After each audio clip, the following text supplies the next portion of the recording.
Ինչու պետք է Ադրբեջանն ավելի շուտ հասներ Հայաստանի սարերին, քան հայկական զինված ուժերը կհասնեին իրենց դիրքերը։ Ազգային ժողովի ընդդիմադիր խմբակցության падգամավորը համարում է, որ պատասխանատվություն պետք է կրեն ուժային կառույցները, ովքեր 44-օրյա պատերազմին մարտի դաշտում են եղել եւ որոնց սխալների պատճառով թշնամին հաջողություն ունեցավ։ Կան քրեական գործեր, ովքեր որ պատասխանատվություն են կրում պատերազմի համար։ Ոստիկանական այն ստորաբաժանումները, որոնք որ պատերազմի դաշտում զգալի մասով հետնահանջ են ունեցել եւ չեն կարողացել կարգ ու կանոն հաստատել պատերազմի դաշտում։ Ընդ որում նաեւ ռազմական ոստիկանության պետը, որը որ մարտի դաշտում կարգ ու կանոն հաստատելու օրինականություն պահպանելու համար անմիջական պատասխանատվություն պետք է կրի։ Ինչ ուզում եք ասեք, թռնեք վերև իջնեք ցած, հարգելի հայրենակիցներ, այսօրվա այս ողբերգական վիճակի Արցախի անկման համար պատասխանատու է այսօրվա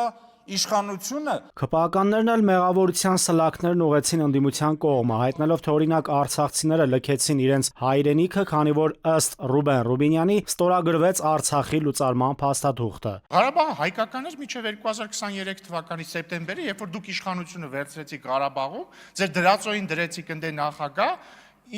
ու դրանից մի քանի օր հետո ինքը լուծարման փաստաթուղթ ստորագրեց ու մարդիկ դուրս եկան Ղարաբաղից ձեր գործողությունների արդյունքում։ Նախընտրական գործընթացների մասին ընդդիմադիրների դիտարկմամբ, որքան էլ գործող իշխանությունը խոսում է գալիք ընտրություններին օտարերկրյա միջամտությունը բացառելու մասին, այս օրերին ըստ Արծվիկ Մինասյանի իրենք հակառակն են նկատում։ Իդեպ ընդդիմադիր падգամավորի այս դիտարկման ընթացքում ազգային ժողովի դահլիճում ներկա էր նաև Հայաստան պաշտոնական այցով ժամանած Լատվիայի նախագահ Էդգարս Ռինկևիչսը։ Падգամավոր Մինասյանը մեղադրեց եվրոպացի առաջնորդներին նախընտրական այս շրջանում օտարերկրյա միջամտության ուղիղ թիրախավոր ոչ թե Հայաստանին, այլ Հայաստանում գործող իշխանությանը աջակցելու համար։ Բոլորը իմանան, թե ինչպես է հերթական անգամ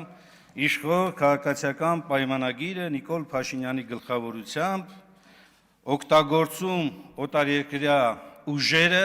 սեփական աթոռ եւ իշխանությունը պահելու համար։ Donnez votre soutien au Premier ministre. Իդեպ Հայաստանի նախագահական նստավայրում Փաշինյան-Մակրոն համատեղ ճեպազրույցի ժամանակ արտասահմանցի լրագրողներից մեկն էր հարցրել Մակրոնին։ Հայաստանում սպասվող խորհրդարանական ընտրություններից մեկ ամիս առաջ նրա բացահայտ աջակցությունը Փաշինյանին միջամտություն չէ ընտրությունների գործընթացին։ Մակրոնն էլ հայտնել էր, թե միջամտություններն այն քայլերն են, որոնք փորձում են մանիպուլացնել ժողովրդին ժողովրդավարական երկրում։ Avec des prises de position.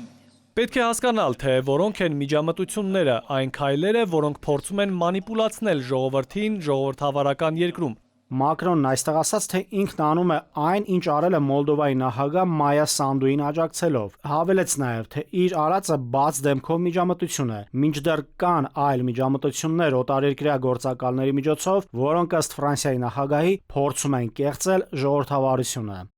Նաիրի Մուրադյան, ժամը լրատվական։